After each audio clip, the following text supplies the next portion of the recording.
assignments, doubts, exams. We have got you back. EduPlanner make every chapter easy to understand. Stay tuned, learn more, grow with us. So in all the complexes we are given here has a glycine as the ligand, which has a formula of NH2, and then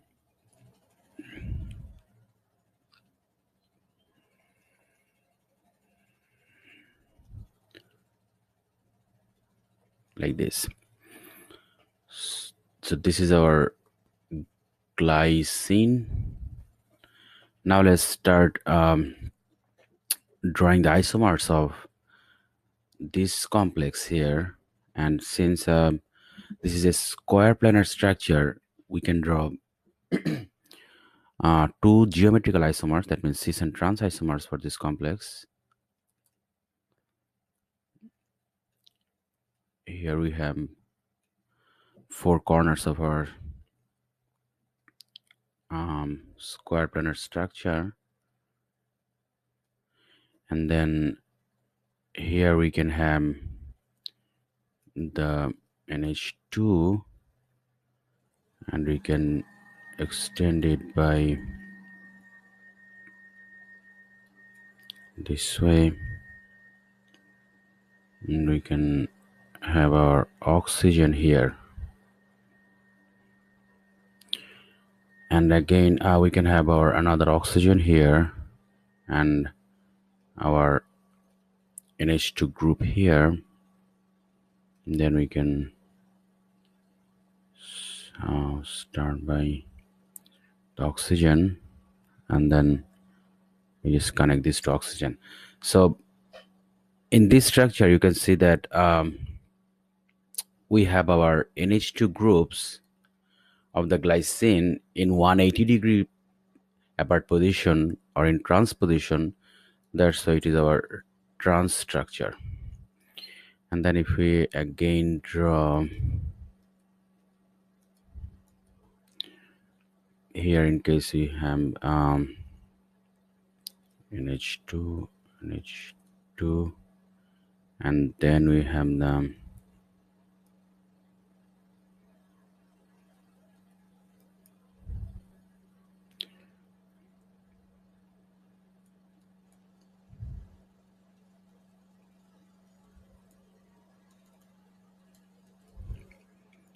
here we have again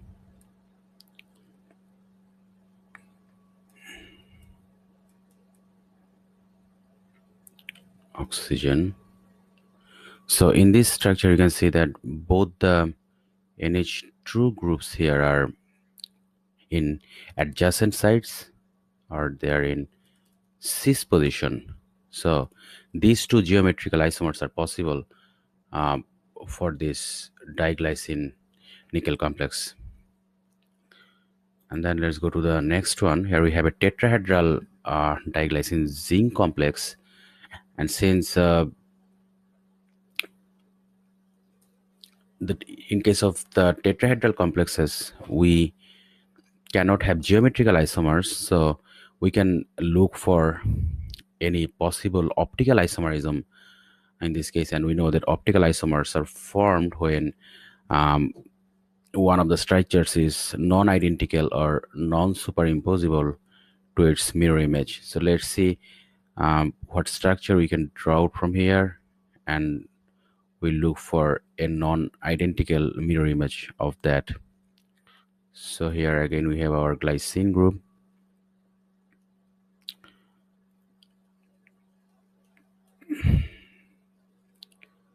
and here we have our oxygen, and again here let's draw our H2N, and then we can just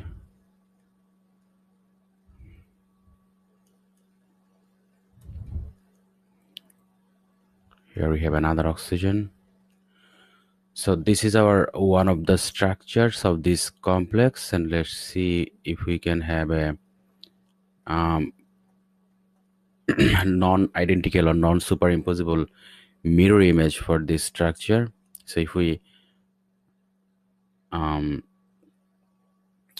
draw the mirror image here, we can see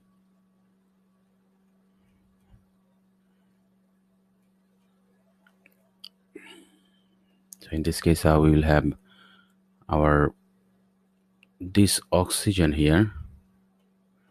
This oxygen will come here. So we have the oxygen, and then we have another oxygen here, and then we have our NH2 group here, which will coordinate with the zinc. And then if we here we have another NH2 group, and here we have the oxygen.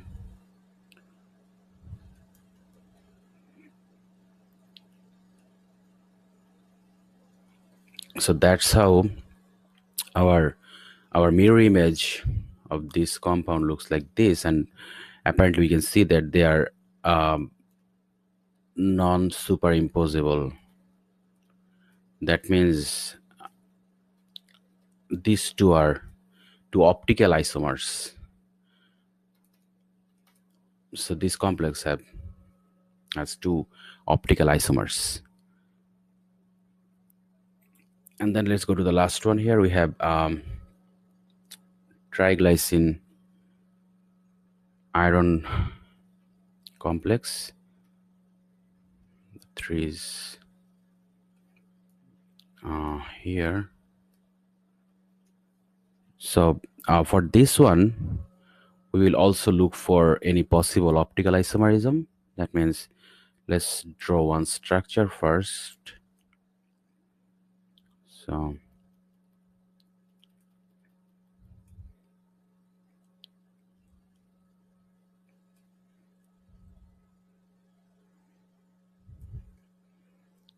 and then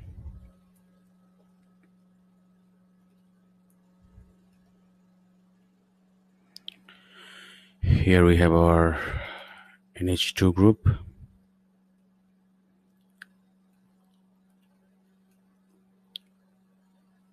Here we have our oxygen, and another one will come out this way and another one that way. So here we have another oxygen, and then we have oxygen again, and here we have our NH2 group. We place our another NH2 group here. We'll have our oxygen here, another oxygen here, and then we can have so we have here three glycine groups, one here, and another one here. So we have three glycine group. That's why it's triglycine iron complex. Let's now try to draw a mirror image of the structure here. So let's start with the coordination angles or coordination positions.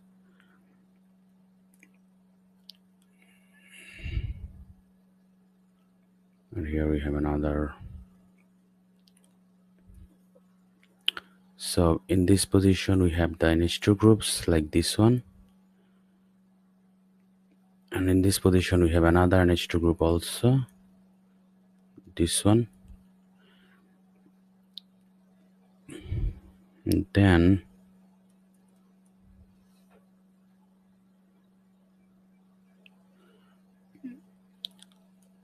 here we have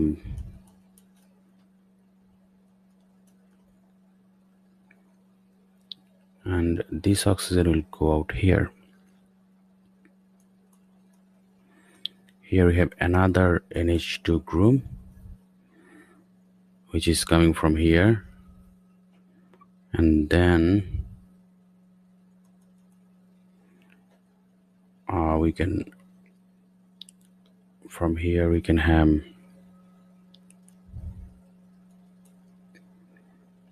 here is another oxygen, and from here I have this oxygen, and this will bond with the nitrogen. So that's roughly how the mirror image of this complex looks like this. And apparently we can see that they are non-superimposable. That means these two structures are optically active, or they are optical isomers. So for this complex also we have two optical isomer.